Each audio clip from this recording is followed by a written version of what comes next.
What's up guys, and welcome back to another video. And in today's video, I'm going to be returning back to some Hollow Fragment, and in this one I want to go over how you can get the Saintblade Ragnarok, which is one of the best swords in the game, mostly because of its effect. And right here I will show you. Let me scroll up and find it.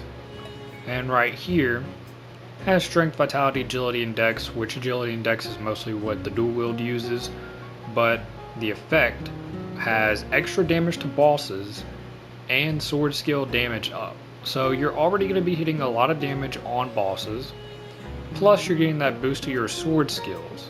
So the effect alone makes this top tier. I'm kind of surprised they put this at rarity 5. If you ask me, this effect should have been on the Externa sword right down here, because the Externa sword has all the stats in the game, but it just doesn't have the boss damage increase. So I don't know why they didn't put it on here, but it's a really, Ragnarok is really good, Externa is really good. There's not going to be I don't think there's going to be too much of a difference between the two, you know, whichever one you use. Ragnarok is just, I would say, kinda easier to get, but I'm gonna try to do it with these two swords, the Light Blade Photon and the Yuki's Blade, because these are from free DLC. The rest of the equipment you can either get from hollow missions or like chests or implementations. Like this one right here, I believe is a hollow mission. Crimson Gauntlets, these are from implementation, which I advise pretty much everybody get. Legion Storm Boots, Resonant Ring, this one's implementation. Red Alert, I believe, is from, you can get it from like some quests. Buffer Supporter, I don't know. Skill Holder, I don't know. And then the necklace is also from implementation. So I'm gonna try to do it with at least the gear, like a gear-friendly loadout. If you don't have any of the, I would say out of all these, mainly try to get the Crimson Gauntlets. But other than that, practically anything else you use should be good. You don't need like too much, but let's go ahead and go to the location to where you need to go to get this sword. So you'll want to go to the hollow area, and the area you want to go to is way over here, right here, of the Wandering Aspirant. I don't know how you say that, but you want to teleport here. I don't know if you have to beat the area before you can do this. So if you're still going through the hollow area of the story and you get here, you can go check and see if you can go up in here. And if you can't, then you'll have to at least complete this area. But once you get here, you just want to head on this path, and you want to go into these ruins right here, the miasmic ruins of the Sacred Sword.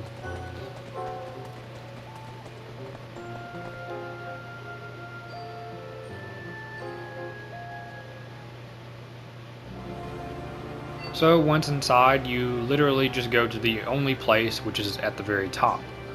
You can use invisibility potions, right here, the Veil Potions, if you want to just get through these without being targeted. But I want to also add that you can bring an AI here. I would pretty much suggest it, because that's even more damage you can do. For me, I'll be bringing Straya, because she's one of the best, and I have the Gram on her, so she doesn't miss. But other than that, pretty much, I would say, like I said before, gear up if you can, because you will need it. But I will see you when I reach the top. So once you're at the door at the top, you will come up into this area, and it's a one-way. Now, do not open this door yet. I would suggest using some buffs before you go in, but do not use everything really, so just use some. And a reason why I say this is because you're going to be doing a small boss rush. So you're going to be killing whatever enemy spawns, and to get the sword, you'll need to complete the boss rush in under 3 minutes. But the catch is that each time you kill an enemy, you get a debuff placed on you. So you definitely want these skills here as well, like Purifying Flames for sure, because this will remove the debuffs that you get. I think there's another one too, somewhere around here that I had. Resist Attempt. You can also try to use this to maybe help out a little bit. if you get lucky to, you know, remove a debuff. But you'll also want to have these right here, purifying crystals. And I believe you can buy these from the vendors in the town and whatnot. But you'll want to use this on the last boss. As soon as the last boss spawns, you want to move away and use this. So, with that being said, I'm going to go ahead and buff, and you'll end up seeing how this goes. I probably won't get it done the first try because I haven't done this in a long time. But I will try to get this done, so you'll most likely see a cut to whenever I actually get the successful run. But here goes.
So you can see right there my clear time was 1 minute and 48 seconds, which honestly is probably my fastest time ever. I was not expecting it to be that quick.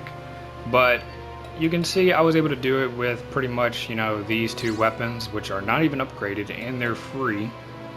But it's also mainly because of this other gear, mainly the Crimson Gauntlets, because I can ignore their defense. But you can see how that generally played out. You know, I did my buffs, and then once I killed the headless Dullahan, the Neo Dullahan, and whenever that like eyeball enemy spawned, that's whenever I use Purifying Flames. That's whenever you want to use it, because once that eyeball enemy spawns, your accuracy will be pretty much reduced, so you will be missing. So that's whenever you'll want to use Purifying Flames, and then right after you kill that one and the Twin Sword Paladin spawns, you'll just want to use the Purifying Crystal. And then you can move back and then do your buffs again, and then also, you know, go and do the last kill. If you got other sword skills, you can use those as well, you know, in case your other ones are on cooldown. I would say try to use ones that don't have a lot of hits, because if you do a lot of damage, let's say, like you probably saw in one part where I was doing a lot of damage and the enemy, you know, died before I even finished the rest of my sword skills. You can either switch with your partner to cancel it, or, you know, like I said, just use a short. If you know they're gonna die when you use a sword skill, you can just use a short one that's like 4 hits or something like that. But after you do that, this door will open, and right here, the Ragnarok is here, which it's always here. But then when you interact with it, you will get it. If you don't do it in under 3 minutes, you'll get a random sword, which like the random swords that you get from here can actually help you as well. But that is how you get the sword. So you can do this it's pretty much late game hollow area, but Definitely a sword you'll want to pick up if you try to go into more in-game, because this will be pretty much your best weapon, just about. At least the top 3 best one-handed sword. So, with that being said, that's how you can get this weapon, and good luck. So, I'll see you guys in the next video. Peace.